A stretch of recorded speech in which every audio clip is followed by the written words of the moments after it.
सभी स्टूडेंट्स को नमस्कार बेटा। सबसे पहले तो आप सभी को होली की शुभकामनाएं। और इस छोटे से वीडियो में मैं आप लोगों के साथ साझा करूंगा Sanskrit BA part semester first के कुछ महत्वपूर्ण टॉपिक। और चूँकि बहुत सारे बच्चे पूछ रहे थे कि सर इसमें क्या करना है, इसीलिए मैंने आप लोगों के साथ इसको साझा करने का प्रयास किया है।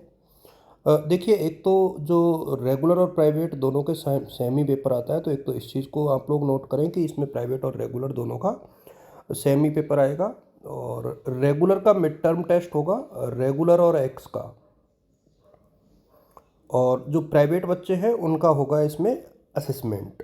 तो इसके लिए फ़ाइल बनानी पड़ेगी और उसके बारे में बाद में बता देंगे कि कैसे होगा। आप यहाँ पर देख पा रहे हैं कि मिड टर्म टेस्ट होगा 30 नंबर का रेगुलर बच्चों का, और 20 नंबर की रिपोर्ट राइटिंग होगी। और प्राइवेट बच्चों की रिपोर्ट राइटिंग 30 नंबर की है, वाइवा 20 नंबर का है, टोटल 50 नंबर का है। इसको लेकर के डिटेल में टाइम टू टाइम साझा कर ही रहा हूँ। आप लोग को डिस्क्रिप्शन में, जैसे वीडियो के डिस्क्रिप्शन में डीएस एजुकेटर जो है व्हाट्सएप ग्रुप भी है और टेलीग्राम भी, दोनों में से किसी एक को ज्वाइन कर लें।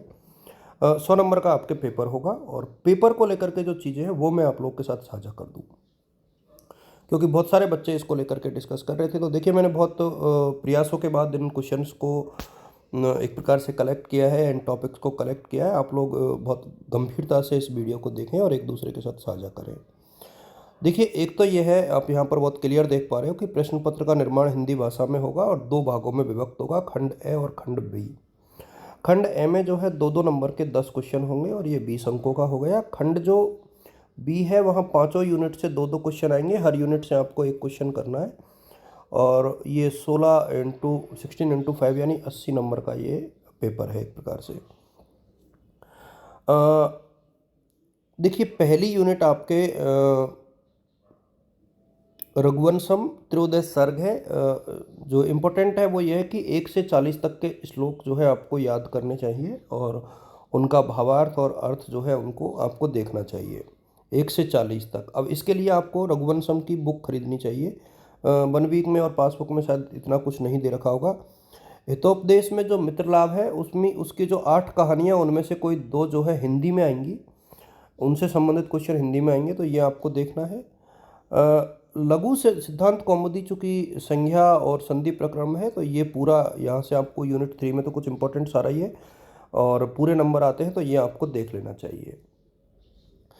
देखिए, यहाँ पर जो यूनिट 4 है ना, इसमें भी पूरे में से पूरे नंबर आते हैं। तो कोई एक तो जो आपको अलंकार पढ़ने हैं उनकी क्या क्या चीज़ें याद करनी है। देखिए, अलंकारों के लक्षण आपको पढ़ने हैं, उनकी परिभाषा, उदाहरण और स्पष्टीकरण।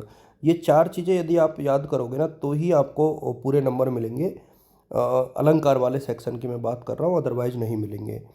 तो आप यहाँ पर देख पा रहे हो अनुप्रास, यमक, श्लेष, उपमा, उत्प्रेक्षा। विभावना को बहुत इंपॉर्टेंट आप लोग मान के चलें।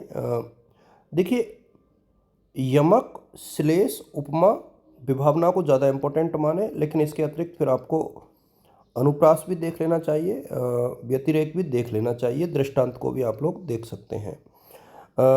तो इसकी 3 चीज़ें, आप 4 चीज़ें आपको पढ़नी है, लक्षण भी, परिभाषा, उदाहरण और स्पष्टीकरण। खंड बी यहाँ पर आप लोग देख पा रहे हैं कि 2 श्लोकों की जो है सप्रसंग व्याख्या जो है हिंदी में पूछी जाएगी, ये आप लोग नोट करके रखें।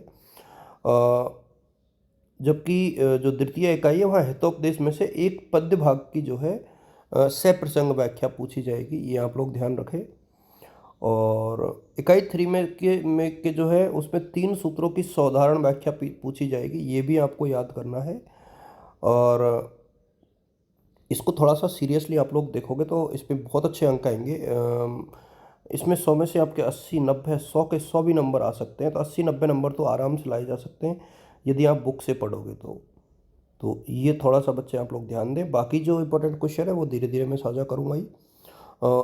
चूँकि इसको लेकर के मेरे पास कुछ इंपॉर्टेंट चीज़ें थी, तो मैंने आप लोगों के साथ साझा कर दी है। आप सभी को शुभकामनाएं।